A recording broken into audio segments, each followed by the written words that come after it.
So I thought I found the love of my life when I was 10 years old, but plot twist, he actually had taste. Curious butterflies. Today we are talking about rejection, and that is a horrible word. I hate saying that word, specifically in relationships.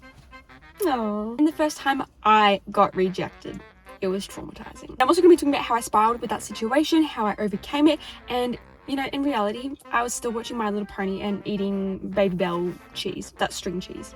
Okay, like, I was literally so young. Sit down, grab your iced coffee or your iced matcha because this is a fun story time. All right, so I was in grade 5 or 6, so I would have been around 10 or 11 years old. And I had this crush on this guy, and I thought he had a crush on me back, you know?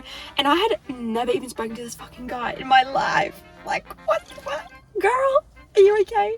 But I guess it was just all in my head. But like, I really liked him. I'd see him all the time at school. My friends were really close with his friends and him and his family, so I would hear things from them, I guess, and then I just fucking, I don't know, I fell in love with him in my head, basically. I had fully convinced myself that he was in love with me, he wanted to marry me, and we would live happily ever after.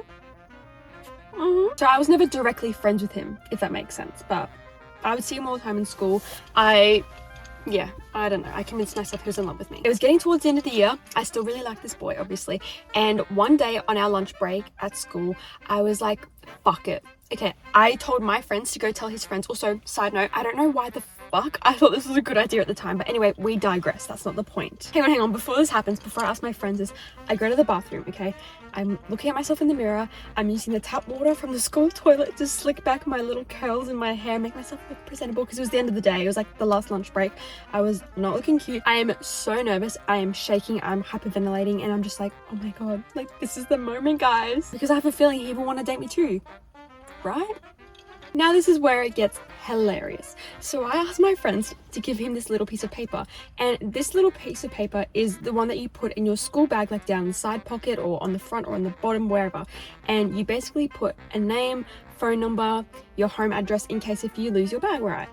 Yeah, do you see where I'm going with this? Well, because I'm fucking 10 years old, I don't have a phone, obviously. So on that piece of paper, it says Kirsty Carter, phone number and our home address. Kirsty Carter is my mother. My mother's name with my mother's phone number on it. That is my mother. So I go, that's a brilliant idea. Let me give him this piece of paper with my mother's details on it, in case he wants to text me and call me. What the fuck? By the way, can I just say, when I took this little piece of paper out of my bag, it felt like I was giving away a part of my soul to this boy. Like, it took me so much courage to take that piece of paper out because I knew my mother would fucking kill me for this, okay? So I take it out of my bag, I give it to my friend, I'm like, give it to him, you know, and I told them also to tell his friends that I like him, and like they were all together. So I was like, you know, tell him that I like him, give him this piece of paper, like he can, you know, give me a response after school, I guess, and my mum will receive it. So she walks off, and I'm watching from around the toilet block, and I'm watching from afar because they're all, like, him and all his friends are standing there, and she's walking towards him with the little piece of paper, and I was too shy and scared to go and give it myself and to go with her. So thank fuck I didn't go with her. And I'm standing there around from the toilet block, I'm like, you know, peeping around the corner, like trying to watch, like, he's gonna love me, he's gonna marry me. She goes up to him, hands him this little piece of paper with my details on it. You know, that felt like a piece of my heart that I'd given to her to pass on to him. And he takes it, he looks at it, starts laughing, shows his friends, they all start laughing. He tears it to shreds.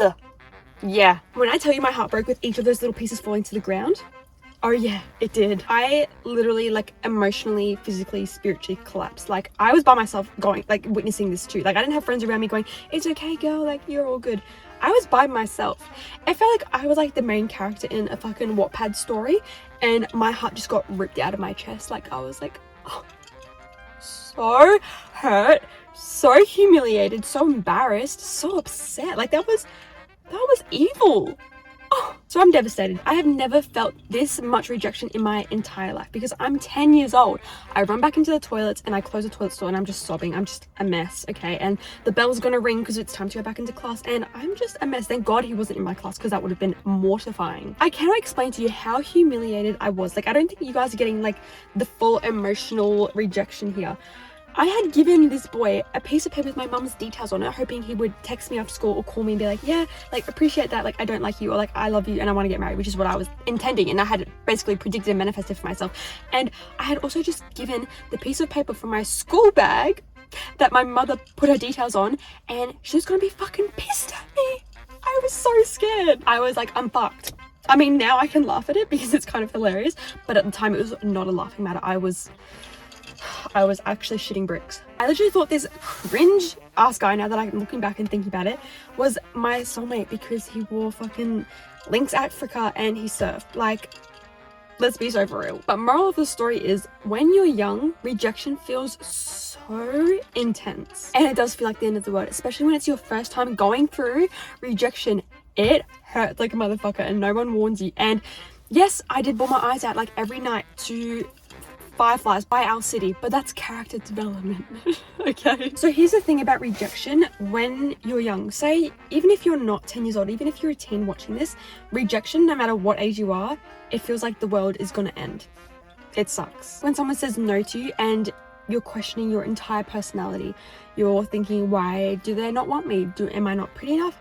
Am I not funny enough? Am I not smart enough? Like, why would they say no to me? And you start questioning everything about your personality, your body, your soul. You start Googling how to be more likable, how to make myself more pretty, just to appeal to someone, and suddenly you're questioning your entire personality, which you would never have done if it hadn't been for this situation. And you're blasting sad songs like you just got divorced, because that's what I did. But it is actually not as deep as what you think and feel in your head and your heart. Okay, like in the moment it feels like it, but I promise you, you will look back and be like, girl, that wasn't even that deep. Okay, but in the moment it feels horrible. But I want to make it clear that your value is not tied to someone else's yes or no. If you're putting your self-worth in someone else's hands and you're like, you know what, if they don't want me, then I'm not worthy, I don't deserve love, I don't deserve happiness, then you're basically putting your self-worth, fuck, I don't know what's happening with my car seat, Jesus, big back. You are putting your self-worth basically like a sandcastle. Like, it's going to disappear like that, and it probably will, most likely, because sandcastles never last. First time you deal with rejection, or that you dealt with rejection, I'm sure it stung so bad because it's new, it's fresh. You haven't learned yet that most people aren't rejecting you. They're not aligned. They're 11 years old and they're into Beyblades or whatever. At that age, and even in your teens, nobody really knows what the fuck they want. And even in your 20s, people still don't know what they want. And honestly, you probably don't either. Like, be so for real. You might think you do, but when you really deep it, and in a couple months or years, you'll be like, maybe I didn't know. Maybe I didn't have those feelings. You probably just liked them because they had cool shoes or because they let you borrow their glue stick. Now, looking back at my situation, yeah, I feel bad for that little girl, okay? She was going through it. She did not have anyone who was telling her nice things. Like, none of my friends were like, it's okay, like, it's not you, it's him, he's a dickhead, like, blah, blah, blah. I was by myself in that toilet store and no one came to make sure I was okay. Like, Little Island was fucking going through it, which is fine because it's a learning lesson. Rejection taught me that not everyone will pick me up. That's literally the point. I'm not for everyone. You are not for everyone. You are not a packet of candy, or you're not a packet of chocolate. You are a very specific flavor or person, and not everyone's gonna like that. Okay, I don't like peanut M&Ms. Some people love peanut M&Ms. That's just the same with humans. I don't know why I chose chocolate cake because I'm a chocoholic. The whole point of friendships and relationships and just life in general, it's not to be liked by everyone, it's to be understood, acknowledged, and appreciated by the right people in your life. So if someone doesn't pick you, good, fuck them. You don't want them anyway. That's one less person wasting your precious time. That someone has shown you early on that they're not your person and you're not their person either. And it doesn't mean that you need to be prettier, funnier, less weird, quieter. It just means that that wasn't your match and that you're still lovable, okay? That situation does not mean that you're unlovable, because fuck that. Sorry, beg my pardon. Fuck that. Don't let some lame 12-year-old guy who uses way too much hair gel and is into Beyblade or some shit make you think that your self-worth is nothing. So many boys have zero emotional depth, okay? It's not that serious. Don't let them make you shrink your self-worth. Now, do I hold a grudge against this boy? No. If he's watching this, absolutely yes. I'm just kidding. If you're currently going through your first rejection, or you've recently just been through another rejection, congratulations. You are currently in your character arc era. The people who don't want you, who don't love you and appreciate you, because they're not your people anyway. You don't want people like that, okay? You deserve so much freaking better. Anyways, let me put my march down so I can hug you, okay? I love you, even if he didn't. Bye! Oh, and by the way, he's ugly as hell now.